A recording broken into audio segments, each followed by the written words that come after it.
وہ اللہ سے راضی ہیں، اللہ ان سے راضی، اللہ ان سے راضی۔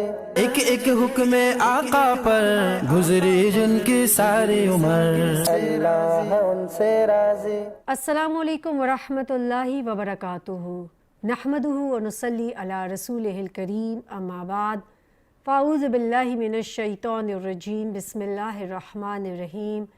رب اشرح لی صدری ویسر لی امری واحلل عقدۃ من لسانی یفقہوا قولی۔ ناظرین، پروگرام روشنی کے مینار کے ساتھ کول سکندر حاضر ہے۔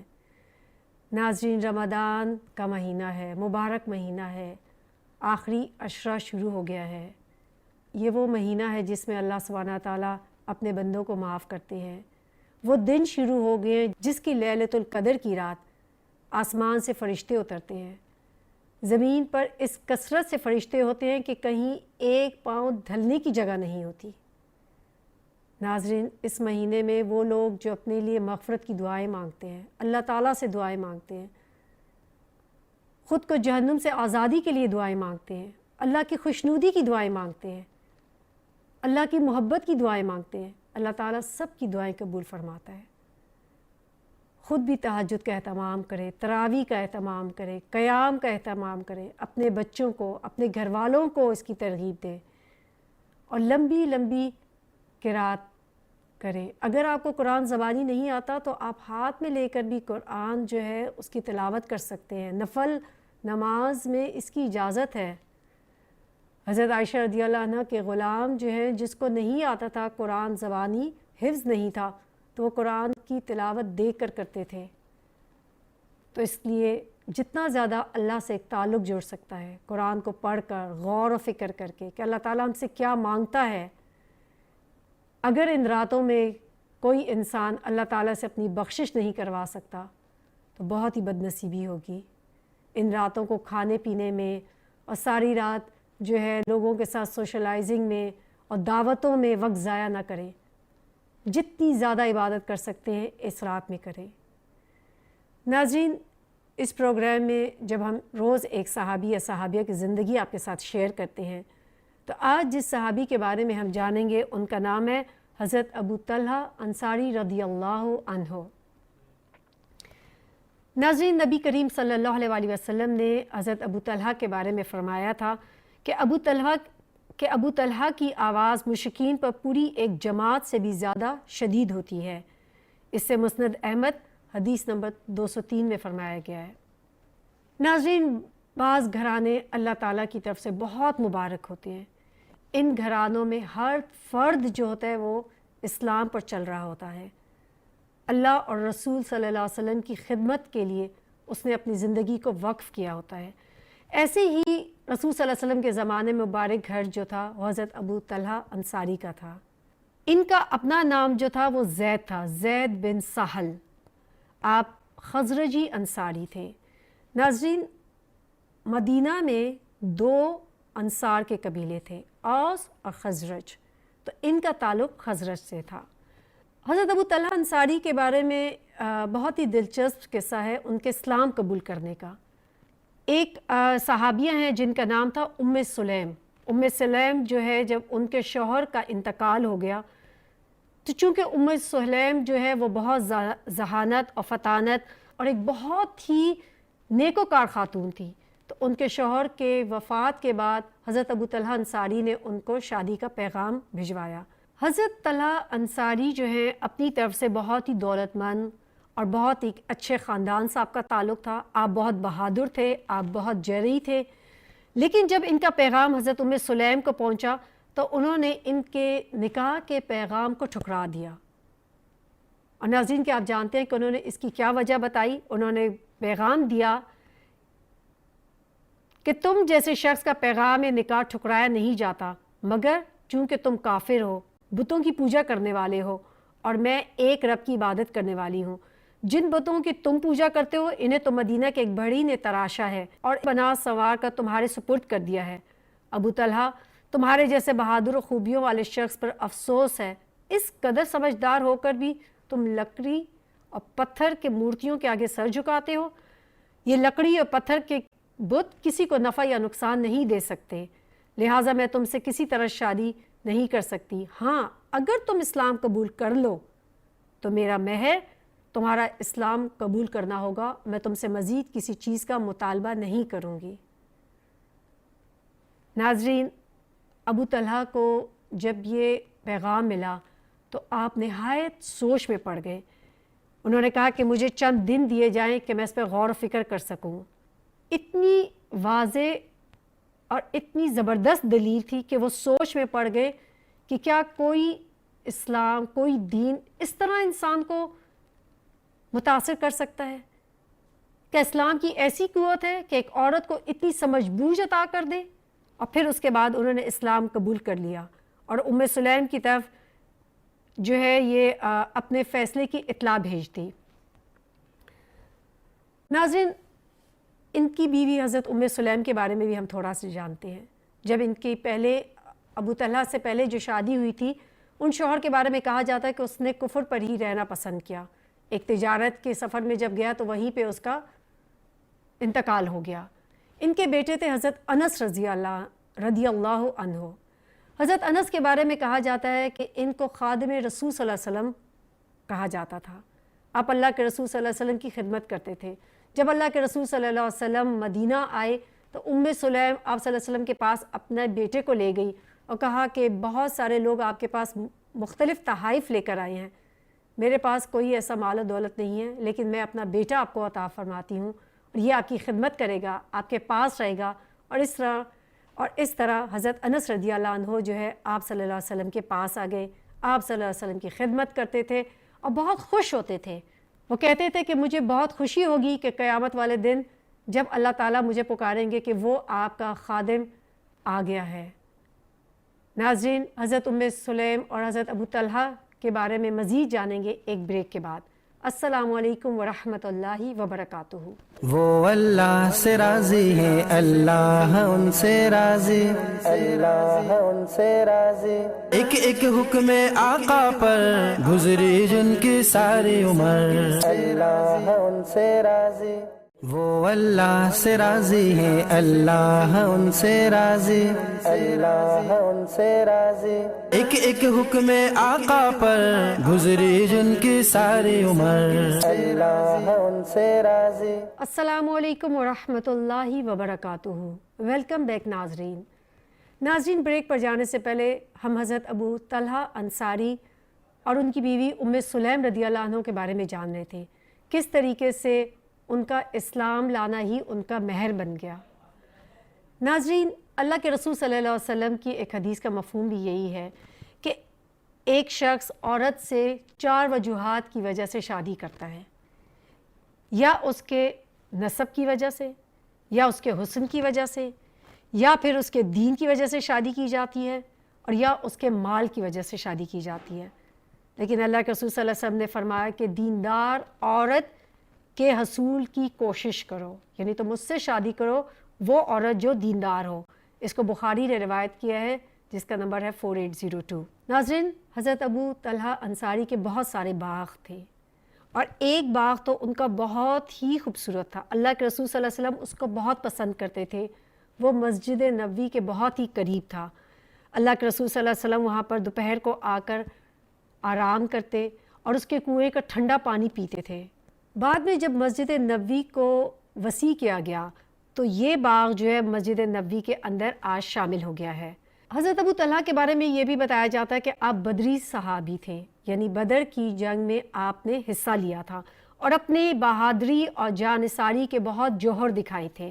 غزوہ احد کے دن تو انہوں نے اتنا بے مثال نمونے پیش کیے کہ جن کی مثال نہیں ملتی. اس جنگ میں حضرت عائشہ رضی اللہ عنہا کے ساتھ ام سلیم بھی شامل تھی. وہ میدان جنگ میں پانی بھر بھر کر لاتی، زخمیوں کو پانی پلاتی اور جو زخمی ہو جاتے اور باقی لوگوں کی مرہم پٹی بھی کرتی تھی. ناظرین، جب غزوہ احد میں اللہ کے رسول صلی اللہ علیہ وسلم پر ایک مشکل وقت آ گئی تھی، بہت سارے صحابہ جو ہیں وہ شہید ہو گئے. اس وقت حضرت ابو طلحہ انصاری ان لوگوں میں شامل تھے جو اللہ کے رسول صلی اللہ علیہ وسلم کی حفاظت کر رہے تھے. وہ اللہ کے رسول صلی اللہ علیہ وسلم کے لیے ایک ڈھال بن گئے تھے. وہ ایک بہترین تیر انداز تھے. ان کا کوئی بھی نشانہ کبھی بھی نہیں چوکتا تھا. چنانچہ وہ تیر برساتے رہے تھے۔ اللہ کے رسول صلی اللہ علیہ وسلم ان کی حوصلہ افزائی فرما رہے تھے۔ حضرت انس رضی اللہ عنہ کہتے ہیں کہ ابو طلحہ اپنے اور نبی کریم صلی اللہ علیہ وسلم کا دفاع ایک ہی ڈھال سے کر رہے تھے۔ جب وہ تیر چلاتے تو رسول صلی اللہ علیہ وسلم اپنے مبارک نگاہ کو اٹھا کر دیکھتے کہ وہ تیر کہاں جا کر گرا ہے، تو اللہ کے رسول صلی اللہ علیہ وسلم کو منع فرماتے کہ آپ نہ اٹھیں، کہیں ایسا نہ ہو کہ آپ کو کوئی تیر آ کر نہ لگ جائے۔ کہتے ہیں کہ اس جنگ میں، غزوہ احد میں، حضرت ابو طلحہ نے 3 اپنی کمانیں توڑی تھیں۔ کوئی شخص بھی نبی کریم صلی اللہ علیہ وسلم کے پاس بہت سارے تیر اکٹھے کر کر آتا تاکہ مسلمان اس کو استعمال کر سکیں، تو آپ فرماتے تھے کہ ابو طلحہ کے آگے یہ تمام تیر بکھیر دو۔ پھر نبی صلی اللہ علیہ وسلم میدان جنگ کی طرف جائزہ لیتے رہے۔ حضرت ابو طلحہ انصاری کو اللہ کے رسول صلی اللہ علیہ وسلم کی اتنی فکر تھی کہ آپ کو فرماتے کہ اے اللہ کے رسول صلی اللہ علیہ وسلم، میرا چہرہ آپ کے چہرے کا بچاؤ کرے گا، میرا سینہ آپ کے لیے ڈھال بن جائے گا۔ ابو طلحہ بار بار یہ بات کہتے رہتے تھے، اے اللہ کے رسول صلی اللہ علیہ وسلم، مجھے اللہ نے طاقت اور ہمت عطا کی تو آپ مجھے اپنے ان لوگوں میں دیکھیں گے کہ جو آپ کی حفاظت کر رہے ہیں۔ حضرت ابو طلحہ کے بارے میں یہ بھی کہا جاتا ہے کہ آپ اتنے زبردست قسم کے ماہر تیر انداز سے کہ رسول صلی اللہ علیہ وسلم اگر ان کو کوئی لکڑی اٹھا کر پھینکتے تو وہ دشمن کی طرف وہ لکڑی پھینکتے تو وہ ایک تیر کی طرح جا کر اس کو لگتی تھی۔ پھر اس کے بعد اس جنگ میں اللہ تعالیٰ نے اپنا فضل کیا اور مسلمانوں پر اللہ تعالیٰ نے ایک نیند جو ہے اس کو ڈال دیا۔ یعنی آپ سوچیں کہ ایک ایسا امن اور اطمینان سا آ گیا کہ مسلمانوں پر ایک نیند اور ایک سکون سا طاری ہو گیا۔ حضرت طلحہ رضی اللہ عنہ فرماتے ہیں کہ ان کے اوپر نیند کا ایسا خمار تھا کہ ان کے ہاتھ سے بار بار تلوار جو ہے وہ گر رہی تھی۔ کہتے ہیں کہ حالت یہ تھی کہ میرے ہاتھ سے تلوار گرتی اور میں پھر اس کو پکڑتا، اور پھر تلوار گرتی اور میں پھر اس کو پکڑتا۔ اس طریقے سے مجاہدین اسلام کے جو تمام تھکے ہوئے اعصاب تھے، اللہ تعالیٰ نے ان کو پرسکون کر دیا اور مسلمان جو ہے وہ دوبارہ سے تازہ دم ہو گئے۔ حضرت ابو طلحہ انصاری کے بارے میں یہ بھی بتایا جاتا ہے کہ آپ کی آواز بہت اونچی تھی اور اتنی گرجدار آواز تھی کہ بہت جگہ پہ آپ کی آواز کی وجہ سے مسلمانوں کو بہت فائدہ ہوا۔ اللہ کے رسول صلی اللہ علیہ وسلم نے فرمایا کہ کسی فوج میں محض ابو طلحہ کی آواز 1000 جماعت کی موجودگی سے بہتر ہے۔ غزوہ حنین میں بھی جب مسلمانوں کے قدم کمزور پڑ گئے تو حضرت ابو طلحہ نے ہی اپنی آواز سے مسلمانوں کو واپس بلایا۔ ناظرین، یہ جنگ تھی کہ جس میں غزوہ حنین میں حضرت ابو طلحہ اور ان کی بیوی ام سلیم دونوں شامل ہوئے تھے۔ اللہ تعالیٰ نے ابو طلحہ کو ام سلیم سے ایک بیٹا عطا کیا تھا جس کا نام عمیر تھا۔ اللہ کے رسول صلی اللہ علیہ وسلم بھی اس بچے سے بہت پیار کرتے تھے۔ اس بچے نے ایک چھوٹی سی چڑیا پال لی ہوئی تھی۔ ایک دن اس کی چڑیا مر گئی۔ اللہ کے رسول صلی اللہ علیہ وسلم آئے تو وہ بہت غمزدہ تھا، اسے پوچھا کہ کیا ہوا، اور بار بار اس کا دل بہلاتے رہے کہ عمیر تمہاری چڑیا نے کیا کیا۔ اسی بچے سے حضرت ابو طلحہ کو بھی بہت محبت تھی۔ ایک دفعہ آپ مسجد نبوی گئے ہوئے تھے تو پیچھے آپ کا بیٹا بیمار ہو گیا۔ کافی دن سے بیمار تھا، لیکن اس دن اس کی بیماری نے زیادہ شدت پکڑ لی اور اس میں اس بچے کا انتقال ہو گیا۔ ناظرین، حضرت ام سلیم نے اس بچے کو بہت ہی محبت سے اپنے گھر کے کونے میں ڈال دیا۔ بہت غم میں تھی، بہت افسردہ تھی، لیکن جب شوہر سفر سے واپس آیا تو اس کو ابھی نہ بتایا کہ اس بچے کا انتقال ہو گیا ہے۔ حضرت ابو طلحہ کو کھانا دیا، انہوں نے پیٹ بھر کے آرام سے کھانا کھایا۔ پھر رات کو حضرت ابو طلحہ کے ساتھ ایک اچھا سا تعلق بنایا اور پھر صبح ان کو کہنے لگی کہ ابو طلحہ، اگر آپ کے پاس کوئی شخص اپنی امانت رکھوا کے جائے اور پھر آپ سے مانگے کہ وہ امانت واپس کر دے تو آپ کیا کریں گے؟ تو حضرت ابو طلحہ نے کہا میں اس کی امانت واپس کر دوں گا۔ فرمانے لگی عمیر بھی اللہ تعالیٰ کی طرف سے دی ہوئی ایک امانت تھی جو اللہ تعالیٰ نے واپس لے لی۔ جب حضرت ابو طلحہ انصاری کو معلوم ہوا کہ ان کے بیٹے کا انتقال ہو گیا ہے تو بہت ناراض ہوئے۔ وہ کہا آپ نے مجھے رات کو یہ کیوں نہیں بتایا، اور ناراضگی میں اللہ کے رسول صلی اللہ علیہ وسلم کے پاس چلے گئے۔ اللہ کے رسول صلی اللہ علیہ وسلم کو سارا قصہ سنایا۔ اب آپ صلی اللہ علیہ وسلم مسکرائے اور آپ صلی اللہ علیہ وسلم نے ان کے لیے دعا کی۔ ناظرین، اللہ کے رسول صلی اللہ علیہ وسلم نے ان کے لیے برکت کی دعا کی۔ آپ صلی اللہ علیہ وسلم کی دعا کا یہ نتیجہ تھا کہ ام سلیم کو اللہ تعالیٰ نے ایک اور بیٹا عطا کیا، اور کہتے ہیں اس کے بعد ان کے 6 یا 7 اور بیٹے ہوئے تھے، اور سب سے بڑی بات یہ ہے کہ اللہ کے رسول صلی اللہ علیہ وسلم کی دعا کی وجہ سے تمام بچے قرآن مجید کے حافظ اور بڑے جید عالم تھے۔ ناظرین مزید جانیں گے حضرت ابو طلحہ انصاری کے بارے میں ایک بریک کے بعد۔ السلام علیکم ورحمۃ اللہ وبرکاتہ۔ وہ اللہ سے راضی ہے، اللہ ان سے راضی، اللہ ان سے راضی۔ ایک ایک حکم آقا پر گزری جن کی ساری عمر، اللہ ان سے راضی۔ وہ اللہ سے راضی ہے، اللہ ان سے راضی، اللہ ان سے راضی۔ ایک ایک حکم آقا پر گزری جن کی ساری عمر، اللہ ان سے راضی۔ السلام علیکم ورحمۃ اللہ وبرکاتہ۔ ویلکم بیک ناظرین بریک پر جانے سے پہلے حضرت ابو طلحہ انصاری رضی اللہ عنہ کے بارے میں جان رہے تھے۔ حضرت ابو طلحہ کے بارے میں ایک یہ بھی قصہ سنایا جاتا ہے کہ اللہ کے رسول صلی اللہ علیہ وسلم سے بہت محبت کرتے تھے۔ ایک دن انہوں نے اپنی بیوی کو آ کر ام سلیم کو کہا کہ اللہ کے رسول صلی اللہ علیہ وسلم اور صحابہ جو ہیں وہ بہت بھوکے ہیں، تو کیا گھر پر کچھ کھانے کو ہے کہ ہم ان کے لیے کھانا پیش کر دیں؟ ان کی بیوی نے کہا کہ ٹھیک ہے، جو بھی گھر میں پکا ہوگا ہم ان کے لیے پیش کر دیں گے۔ اللہ کے رسول صلی اللہ علیہ وسلم خود بھی آ گئے، صحابہ بھی آ گئے اور 70-80 کے قریب لوگ جمع ہو گئے، جبکہ گھر پر کھانے کو اتنا زیادہ کچھ نہیں تھا۔ اللہ کے رسول صلی اللہ علیہ وسلم نے ان کو ہدایت دی کہ ان کو کہنا کہ جو کھانے کی وہ جو دیگچی ہے اس کا منہ نہیں کھولے گا اور اسے نکالتی رہے۔ کہتے ہیں 10 صحابہ آئے، انہوں نے کھانا کھایا، پھر 10 نے کھانا کھایا، اس طرح پوری فوج نے کھانا کھا لیا، اور یہ اللہ کے رسول صلی اللہ علیہ وسلم کی برکت تھی کہ جس کی وجہ سے اس کے باوجود کھانا بچ گیا۔ ناظرین حضرت ابو طلحہ انصاری ان صحابہ میں سے ہیں کہ جب اللہ تعالیٰ کوئی حکم نازل فرماتے تھے تو وہ فوراً اس پر عمل کرنے کے لیے کوشش کرنے لگتے تھے۔ جیسے صحابہ کے بارے میں کہا جاتا ہے نا کہ جب وہ کوئی حکم آتا وہ کہتے تھے سمعنا و اطعنا، کہ ہم نے سنا اور ہم نے اطاعت کی۔ جب اللہ تعالیٰ نے یہ آیات اتاری کہ جو تم لوگ نیکی کی حقیقت تک پہنچ ہی نہیں سکتے جب تک کہ اپنی محبوب ترین چیز اللہ کی راہ میں نہ خرچ کر دو، یہ سورہ آل عمران کی آیت نمبر 92 ہے، تو حضرت ابو طلحہ سوچ میں پڑ گئے کہ وہ کس طریقے سے اس آیت کے مطابق عمل کر سکتے ہیں۔ حضرت ابو طلحہ مدینہ کے بہت امیر لوگوں میں تھے، ان کے پاس کئی باغات تھے، جس میں ایک ان کا باغ تھا بیرہا کا۔ آپ اللہ کے رسول صلی اللہ علیہ وسلم کے پاس آئے اور آپ نے اللہ کے رسول صلی اللہ علیہ وسلم کو گزارش کی کہ میں اللہ کی راہ میں اپنا باغ دینا چاہتا ہوں۔ اللہ کے رسول صلی اللہ علیہ وسلم بہت ہی خوش ہوئے، کہنے لگے واہ واہ، کیا کہنے، کیا خوب فیصلہ ہے۔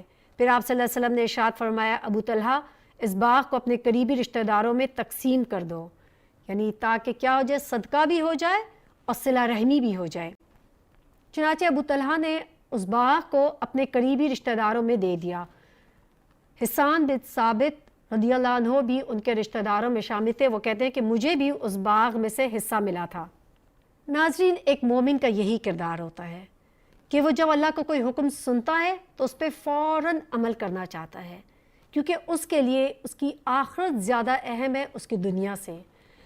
آپ دیکھیں کہ حضرت ابو طلحہ نے صدقہ دیا، لیکن بہترین صدقہ دیا۔ اپنے تمام باغات میں جو سب سے بیسٹ باغ تھا، سب سے بہترین باغ تھا، جس کی کھجور کہی جاتی ہے کہ سب سے اعلیٰ کھجور تھی، جس کا پانی سب سے اچھا اور میٹھا تھا، وہ اللہ کی راہ میں صدقہ کیا۔ اسی طریقے سے آپ دیکھیں کہ صحابہ کا جنت پر پورا یقین تھا، وہ اپنی آنکھوں سے جنت کو دیکھتے تھے۔ آج ہم کیوں نہیں عمل کر پاتے؟ کیونکہ ہمیں اللہ کے وعدوں پہ پورا 100% یقین نہیں ہے۔ ہم آج بھی شک و شبہات میں ہیں، ہم کہتے ہیں سمجھتے بھی ہیں لیکن یقین کی کمی ہے۔ صحابہ کا یقین تھا پورا۔ ناظرین اس سے ہمیں یہ بھی پتہ لگتا ہے کہ اللہ کی قربت کا ذریعہ صدقہ ہے، اور اللہ کے رسول صلی اللہ علیہ وسلم نے ان کو ایک بہترین سولوشن بتایا، اور وہ کیا تھا کہ آپ اپنے رشتہ داروں میں اس باغ کو صدقہ کر دیں، یعنی صلہ رحمی بھی سکھا دی اور ساتھ اللہ کے ہاں محبت بھی پالی، یعنی صدقہ بھی کر لیا۔ ناظرین بہترین صدقہ وہی ہے کہ جو انسان اپنے رشتہ داروں پر کرتا ہے، یہاں تک کہ اپنی بیوی کے منہ میں ایک لقمہ بھی ڈالتا ہے تو اللہ تعالیٰ اس پر بھی اجر دیتے ہیں۔ ناظرین آج بہت سارے مسلمان دوسروں کے لیے بہت اچھے ہوں گے، باہر لوگ ان کی تعریف بھی کریں گے، ان کے تعلقات اور معاملات بھی اچھے ہوں گے، لیکن اپنے گھر والوں کے لیے نہایت سخت۔ تو سب سے بہترین صدقہ، سب سے بہترین اخلاق اللہ کے رسول صلی اللہ علیہ وسلم اور صحابہ کی زندگی سے ہمیں کیا ملتا ہے؟ اپنے گھر والوں سے بہترین تعلق۔ ناظرین، اللہ کے رسول صلی اللہ علیہ وسلم کو حضرت ابو طلحہ انصاری اور آپ کے پورے خاندان سے بہت زیادہ محبت تھی۔ اللہ کے رسول صلی اللہ علیہ وسلم جب حج پر گئے اور ساتھ حضرت ابو طلحہ بھی موجود تھے، آپ نے جب اپنے سر یعنی اپنے بال حلق کروائے تو آپ نے اس کے دائیں طرف کے بال جو ہیں وہ تمام صحابہ کے اندر تقسیم کر دیے، لیکن جب بائیں طرف کے بال اتارنے لگے تو آپ نے کہا کہ ابو طلحہ کہاں ہیں، ابو طلحہ کہاں ہیں۔ جب حضرت ابو طلحہ آئے تو آپ نے وہ بال ان کو ایز اے تحفہ دیے تھے۔ ناظرین، اس سے ہمیں یہ بھی احساس ہوتا ہے کہ حضرت ابو طلحہ کی کتنی اہمیت تھی اللہ کے رسول صلی اللہ علیہ وسلم کی زندگی میں بھی۔ کہتے ہیں حضرت ابو طلحہ اتنے ایک بہادر اور جری نوجوان تھے کہ بڑھاپے کی عمر تک پہنچتے ہوئے بھی وہ جہاد میں شامل ہوتے تھے۔ ان کی آواز اتنی اونچی تھی کہ وہ ہر وقت مسلمانوں کو اس سے فائدہ دیتے تھے۔ جب وہ بوڑھے ہو گئے تو ان کے بچوں نے کہا کہ ابا جان، آپ نے اللہ کے رسول اور حضرت ابو بکر صدیق اور حضرت عمر فاروق کے دور میں جہاد کیا، اب آپ گھر پر آرام فرمائیں، اب ہم آپ کی جگہ جہاد کریں گے۔ مگر انہوں نے اس بات کو ماننے سے انکار کر دیا اور آخری وقت تک جہاد کرتے رہے۔ ناظرین، ان کی وفات کے بارے میں سیرت نگار کہتے ہیں کہ آپ کی وفات جو ہے ایک سمندری سفر میں ہوئی تھی، اور دوسری روایت کے مطابق وہ سمندری سفر سے واپس آ کر مدینہ پہنچ گئے تھے اور مدینہ میں 34 ہجری میں آپ کا انتقال ہوا تھا۔ وفات کے وقت ان کی عمر 70 برس تھی۔ حضرت عثمان رضی اللہ عنہ نے ان کی نماز جنازہ پڑھائی۔ اللہ کے رسول صلی اللہ علیہ وسلم کی وفات کے بعد جب یہ زندہ رہے تو یہ کثرت سے نفل پڑھتے تھے اور قرآن کی تلاوت کرتے تھے، روزہ رکھتے تھے، اور کہتے ہیں سوائے سفر کے اور بیماری کے علاوہ وہ کبھی بھی اپنا روزہ جو ہے نفلی نہیں چھوڑتے تھے۔ آپ سے 2 احادیث متفق علیہ ہیں جو بخاری اور مسلم دونوں میں ہیں۔ ایک حدیث ایسی ہے جسے صرف امام بخاری نے روایت کی ہے اور دوسری کو صرف امام مسلم نے۔ کتب السنن میں ان کی روایات کی تعداد 20 کے قریب ہے۔ اللہ کے رسول صلی اللہ علیہ وسلم کی وفات کے بعد 40 سال تک یہ زندہ رہے تھے۔ اللہ تعالیٰ ان سے راضی ہے اور ان پہ اپنی کروڑوں رحمتیں نازل فرمائے۔ وآخر دعوانا ان الحمد للہ رب العالمین۔ سبحانک اللہم و بحمدک، اشہد ان لا الہ الا انت، استغفرک و اتوب الیک۔ السلام علیکم ورحمۃ اللہ وبرکاتہ۔ وہ اللہ سے راضی ہے، اللہ ان سے راضی، اللہ ان سے راضی۔ ایک ایک حکم آقا پر گزری جن کی ساری عمر، اللہ ان سے راضی۔